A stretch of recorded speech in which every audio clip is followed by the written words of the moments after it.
মোবাইলে বিভিন্ন গরুর খামারের ভিডিও, মাছের প্রজেক্টের ভিডিও, হাঁসের খামারের ভিডিও দেখা যতটা সহজ, বাস্তবে এগুলো করা ততটাই কঠিন।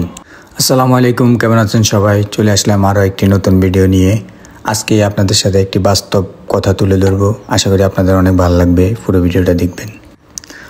আমাদের অনেকেরই অভ্যাস আছে মোবাইলে বসে ইউটিউব কিংবা ফেসবুকে বিভিন্ন কৃষি প্রজেক্ট, মাছের খামার, মুরগির খামার বা গরুর খামারের ভিডিও দেখা। ভিডিওতে সব কিছু এত সহজ আর সুন্দর মনে হয় যে আরে এটা তো আমিও করতে পারবো, একটু ইনভেস্ট করলেই লাখ টাকা আয় হয়ে যাবে। কিন্তু বন্ধুরা, আসল চিত্রটা একেবারেই ভিন্ন।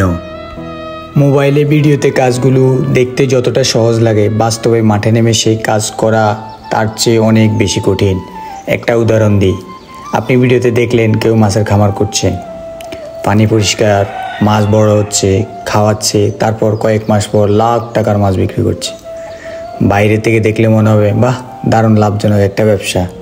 কিন্তু বাস্তবে গিয়ে দেখবেন এই খামারের পানি নিয়ন্ত্রণ করা কত কঠিন, প্রতিদিন নিয়মিত খাবার দেওয়া কত যে ঝামেলার, বিভিন্ন রোগবালাই সামলানো কত চ্যালেঞ্জিং। আবার বাজারের দাম কমে গেলে সেই কষ্টের ফল বিক্রি করতেও লোকসান গুনতে হয়। একই কথা গরুর খামারের ক্ষেত্রেও।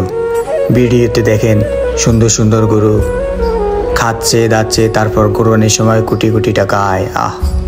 কিন্তু বাস্তবে প্রতিদিন সেই গরুকে খাবার জোগাড় করা, পরিষ্কার রাখা, অসুখ বিসুখ সামলানো মোটেও সহজ কাজ না। তাহলে সমাধান কি? আমার পরামর্শ হলো, যদি সত্যি কৃষি প্রজেক্ট ইনভেস্ট করার চিন্তা করেন, তবে আগে অবশ্যই মাঠে অন্তত 2-4টা প্রজেক্ট ঘুরে আসুন। সরাসরি গিয়ে দেখুন মানুষ কীভাবে খাটছে, সকাল কয়টা থেকে তারা কাজ শুরু করে, রাতে কিভাবে শেষ করে, কত টাকা ইনভেস্ট করলে কতটুকু ঝুঁকি আছে আর কতটুকু লাভের সম্ভাবনা আছে। সবচেয়ে বড় কথা হলো দেখুন আপনার নিজের মধ্যে সেই ধৈর্য, কষ্ট করার মন মানসিকতা আছে কি না। কারণ শুধু টাকা থাকলেই কৃষি প্রজেক্টে সফল হওয়া যায় না। এই খাতে সফল হতে হলে শ্রম, সময় আর ধৈর্যের দরকার হয়। শেষে একটা কথাই বলবো, ভিডিও দেখে মোহিত হয়ে হুটহাট ইনভেস্ট করার আগে একটু ভেবে নেবেন। কারণ খামার শুধু টাকা দিয়ে চলে না, এটা চলে আপনার সময়, পরিশ্রম আর মনোযোগ দিয়ে। তাই যারা নতুন করে এই লাইনে আসতে চান, তারা আগে বাস্তব অভিজ্ঞতা নিন, তারপর সিদ্ধান্ত নিন। তাহলেই সামনে গিয়ে আফসোস করতে হবে না।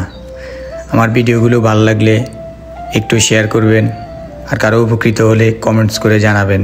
ধন্যবাদ।